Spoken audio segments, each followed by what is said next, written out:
Hello student, তোমরা যারা ক্যালকাটা ইউনিভার্সিটির আন্ডারে সেমিস্টার 4-এর ছাত্রছাত্রী আছো এবং তোমাদের শিক্ষাবিজ্ঞান সাবজেক্টটা মাইনর সাবজেক্ট হিসাবে আছে, তোমাদের জন্য আজকের ক্লাসটা খুবই গুরুত্বপূর্ণ। আজকের ক্লাসে যে প্রশ্নের উত্তরটা নিয়ে আলোচনা করব, দেখো, পিঁয়াজের জ্ঞানমূলক বিকাশের তত্ত্বটি সংক্ষেপে বর্ণনা করো। এটা 10 নম্বরের প্রশ্ন, ইউনিট 2 থেকে। মোস্ট ইম্পর্টেন্ট একটা প্রশ্নের উত্তরটা তোমরা বুঝে নাও। দেখো, প্রথমেই তোমাদের ইন্ট্রোডাকশন অর্থাৎ ভূমিকা দিয়ে শুরু করতে হবে। সেখানে কি লিখবে দেখো, যা পিয়াজে ছিলেন একজন সুইস বিজ্ঞানী, যিনি ছোট্ট শিশুদের কিভাবে চিন্তা করতে এবং জ্ঞান অর্জন করতে শেখে তা নিয়ে গবেষণা করেছেন। তার তত্ত্ব আমাদের বুঝতে সাহায্য করে যে শিশুরা শুধু বড়দের শেখানো বিষয়গুলি শেখে না, বরং তারা নিজেদের মতো করে জগৎটাকে আবিষ্কার করে এবং নিজেদের জ্ঞান তৈরি করে। পিয়াজে মনে করেন শিশুরা ছোট্ট গবেষকের মতো, যারা পরিবেশের সাথে মিশে নতুন নতুন জিনিস শেখে। তারপরে কি আছে দেখো, মূল ধারণাগুলো। পিয়াজের তত্ত্বের কিছু গুরুত্বপূর্ণ ধারণা আছে যা শিশুদের শেখার প্রক্রিয়াকে ব্যাখ্যা করে। যেমন প্রথমে হচ্ছে স্কিমাটা কি? এটা অনেকটা আমাদের মস্তিষ্কে ফাইল বা ফোল্ডারের মতো। আমরা যখন কোনো কিছু দেখি বা শিখি, তখন সেটার জন্য মস্তিষ্কে একটা ফাইল তৈরি করি।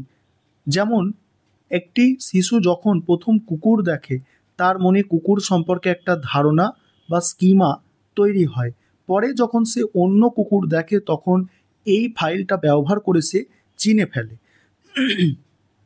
তারপরে আছে দেখো অভিযোজন। এর মানে হলো শিশুরা কিভাবে নতুন পরিস্থিতির সাথে নিজেদের মানিয়ে নেয়। এটা দুটো উপায়ে ঘটে। 1 নম্বর হচ্ছে আত্মীকরণ। যখন শিশু নতুন কিছু দেখে, তখন সেটাকে তার পুরনো স্কিমার মধ্যে ঢুকিয়ে নেয়। যেমন শিশু যদি একটি লোমশ 4 পায়ের প্রাণী দেখে এবং সেটিকে কুকুর বলে, কারণ এটি তার কুকুর স্কিমার সাথে মিলে যায়। আর তারপরে হচ্ছে সহযোজন।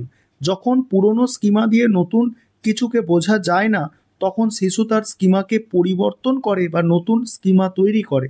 যেমন শিশু যখন লোমশ 4 পায়ের প্রাণীটিকে কুকুর বলেছিল, কিন্তু পরে জানলো যে ওটা আসলে বিড়াল, তখন সে বিড়াল এর জন্য একটা নতুন স্কিমা তৈরি করে। তারপর হচ্ছে ভারসাম্যকরণ। এখানে কি বলা হচ্ছে দেখো, এটা হলো আত্মীকরণ এবং সহযোজনের মধ্যে একটি ভারসাম্য আনার প্রক্রিয়া। যখন শিশু নতুন তথ্য পায় এবং সেটাকে পুরনো জ্ঞান দিয়ে মেলাতে পারে না, তখন সে একটু দ্বিধায় পড়ে। এই দ্বিধা দূর করতে শিশু নতুন করে চিন্তা করে বা শেখে, যাতে তার জ্ঞান আরও গোছানো হয়। তারপরে হচ্ছে দেখো বিকাশের 4টি ধাপ। পিয়াজে শিশুদের জ্ঞানমূলক বিকাশের 4টি প্রধান ধাপে ভাগ করেছেন। প্রথম হচ্ছে সংবেদন সঞ্চারণমূলক স্তর। জন্ম থেকে 2 বছর পর্যন্ত এটা। এই সময় শিশুরা তাদের ইন্দ্রিয় মানে দেখা, শোনা, ছোঁয়া এবং নড়াচড়ার মাধ্যমে জগৎকে চেনে। এই ধাপে তারা বুঝতে পারে যে কোন জিনিস চোখের সামনে থেকে সরে গেল, সেটাও অদৃশ্য হয়ে যায় না। বলছে সরে গেলেও সেটা অদৃশ্য হয়ে যায় না। যেমন পুতুল ঢাকা দিলেও সেটা সেখানেই আছে। তারপরে দেখো পাক ধারণামূলক স্তর।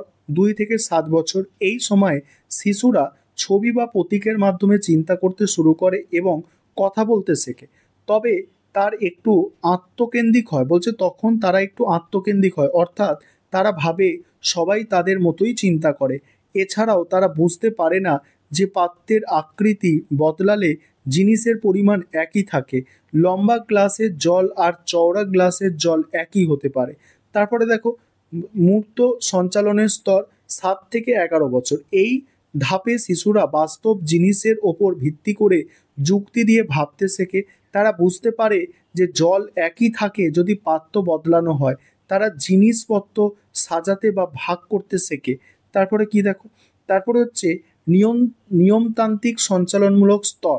11 থেকে তার বেশি।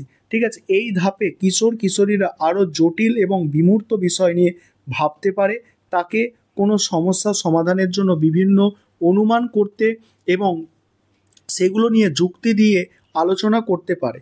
এবার উপসংহারে কি লিখবে দেখো, পিয়াজের এই তথ্যটা আমাদের শেখায় যে বাচ্চাদের শেখানোর সময় তাদের বয়স এবং তারা কিভাবে সেটা বোঝে খুব জরুরি। এই তথ্য শিক্ষাবিদদের শিশুদের জন্য আরও ভালো শেখার পদ্ধতি তৈরি করতে সাহায্য করে।